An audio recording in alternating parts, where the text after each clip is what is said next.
Sufi and Aesthetic Studies, Professor Umar, President of Sidi Muhammad bin Abdullah University, distinguished scholars, academicians, researchers and leaders of Sufi tariqats from around the world, ladies and gentlemen, Assalamu alaikum warahmatullahi wabarakatuh, and a very good morning to all of you. It gives me great pleasure to be with all of you here this morning. Let me begin by congratulating Dr. Aziz, Al-Qubaiti, as well as your team on your commitment in organizing this gathering of great minds from all over the world to discuss the topic with us today. Truth be told, this is at least my third visit to Fez in the 5 months that I have been in Morocco to take up my official capacity. And in every visit to Fez, I am overwhelmed by a sense of déjà vu, not due to the familiarity of the buildings or the landscape, but there is something about Fez that exudes an atmosphere of calmness and tranquility. I believe that is why Fez is also known as the spiritual city of Sufism, a teaching and a view of the world that unites humanity through self-reflection and purification. I believe that our gathering this year will provide the opportunity to explore further how Sufism could further contribute towards this end. Excellencies, ladies and gentlemen, my knowledge of Sufism is limited, so I will refrain from making comments on something that I know next to nothing about. Having said that, I would like to share some thoughts with you on at least 2 things which we can achieve from today's gathering. And what I will share with you comes straight from my heart. It is said that what comes from the mouth goes to the ear alone, but what comes from the heart goes to the heart. So I hope this could be a small contribution to our discourse here today. The first is about recognition. How do we achieve recognition? It is estimated that there are currently approximately 2 billion Muslims in the world. This accounts for approximately 30% of the total human population. However, despite this large number, Islam and Muslims are being persecuted as if we are a minority. The misconception towards Islam, either genuine or deliberate, persists. The challenge ahead of us is how to correct this deceitful portrayal of Islam and bring worldwide recognition that Islam is a religion of peace. How do we negate the stereotyping of Muslims as undisciplined, backward people, unsociable, fanatic fundamentalists that easily submit to the scourge of terrorism? How do we change the belief that every terrorist act is attributed to Muslims until proven otherwise? The standard response of many Muslims to the perverse propaganda and twisted narrative about Islam would be to condemn the terrorists, to condemn the detractors. We call them biased, prejudiced, bigots, racists, etc., telling them they are wrong. We repeat this tired phrase, Islam is a religion of peace, and then we stop there, going no further. We tend to forget that this is an exercise in futility. These people are not going to change their minds and attitudes just because we call them names. If we are to bring back global recognition of Islam, we need to do one thing. We need to live our lives as Muslims, and we need to show them us living our lives as Muslims. To borrow a legal maxim, justice must not only be done, but it must also be seen to be done. Ladies and gentlemen, this brings me to my second point, action. It relates to our conference today, or rather, what we will do with the richness of our discussions beyond the 4 walls of this conference hall. More often than not, Muslims are preoccupied about which mazhabs or tariqats are better, which of us is a better Muslim. We interpret and reinterpret Islam to justify our actions, and along the way we belittle each other, to the point where we ignore and forget the Islamic injunction to unite and be brothers and sisters to each other.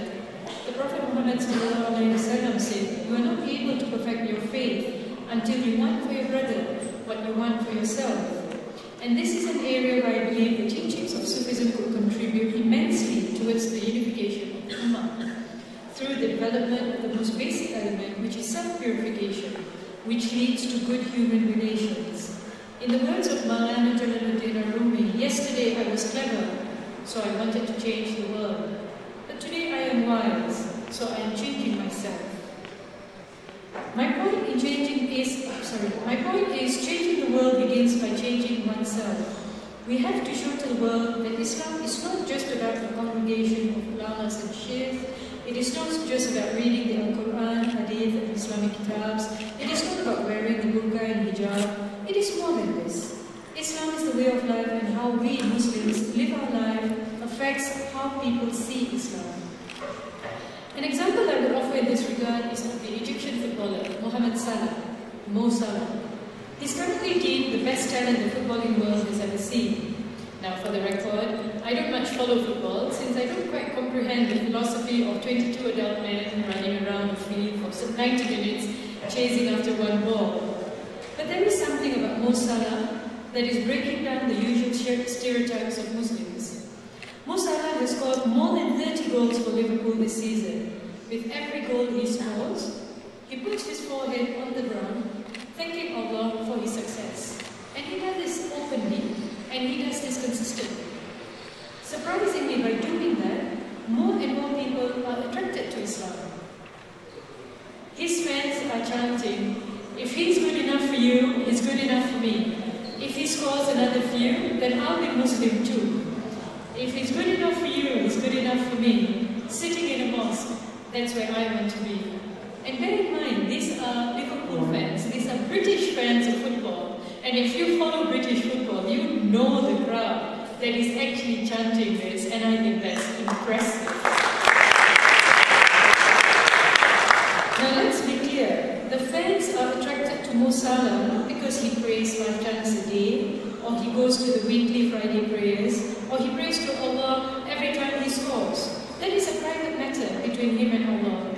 People are attracted to what Mo Salah does over and above that, simply by being open and welcoming to fans, by being humble and not thinking about oneself.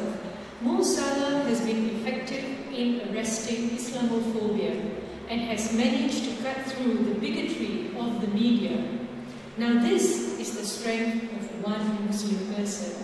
Imagine the strength of 2 billion Muslims if we get our act together to drown out the voices of Islamophobia, of bigotry, and of hatred, of needing an other to persecute and demonize. Ladies and gentlemen, make no mistake, I am at no point advocating that we become apologists to the detractors of Islam.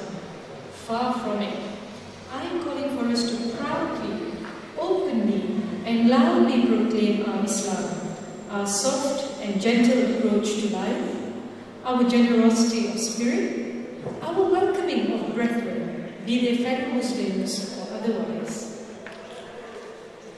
Let no man tell you that Muslims are the biggest perpetrators of terrorist acts around the world.